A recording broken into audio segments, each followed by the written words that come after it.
राज्य में लुट होइछि लघु खनिज संपद विभिन्न स्थान में चढ़ाऊ बेले कोटी कोटी जोरिमाना आदाय कले राज्य सरकार।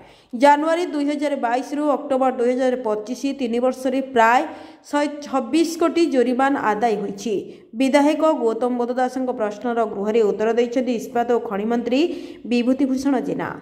30 जिलार लघु खनिज संपद चोरा चालाण होछि। सेप्टेम्बर 30 पर्यंत 655 कोटी राजस्व आदाय होइछि।